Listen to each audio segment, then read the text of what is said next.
అరే హలో మామ చెప్పరా మీ వాడకట్టుకు ఓట్లు ఏమన్నా అడగడానికి వచ్చిరారా? ఇంకా మా ఇంటి సైడ్ రాలేదురా. ఇంటి సైడ్ వచ్చిరా? మా సైడ్ వచ్చిర్రా. పైసలు ఏమన్నా ఇచ్చిరారా? అయితే ఏమైందంటే ఎవరా వచ్చింది?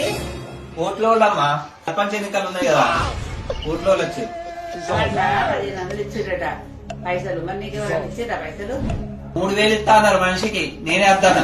అరే ఊళ్ళో అందరు పైసలు తీసుకుంటలేదా? నువ్వెందుకు తీసుకోలేదురా? 3000 ఇస్తా అంటే తీసుకోవాలి. అరే అమ్మా, వాటర్ బాటిళ్లకు 500 నోట్లకు ఓట్లు అమ్ముకోబట్టే ఊర్ల కనీసం వీధి లైట్లు కూడా లేకుండా పోతున్నాయే. సొంత ఇల్లు కట్టుకుందామని పైసలు ఇస్తలేరే. అందరు అవినీతి పరులు అవుతారు. ఎందుకు అవుతారు? వాళ్ళని పోయి ఏమన్నా అడుగుదామంటే వాళ్ళు పైసలు తీసుకున్నావు కదా అని మాట్లాడుతున్నారు.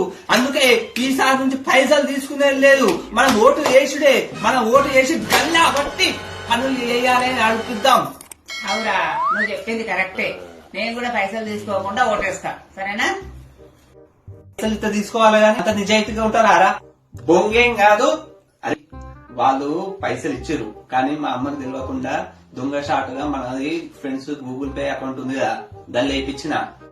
కొత్త సంవత్సరం వస్తుంది, గోవా ట్రిప్ వేద్దాం. నువ్వు కూడా మీ సైడ్ వస్తే పైసలు వేయించుకో.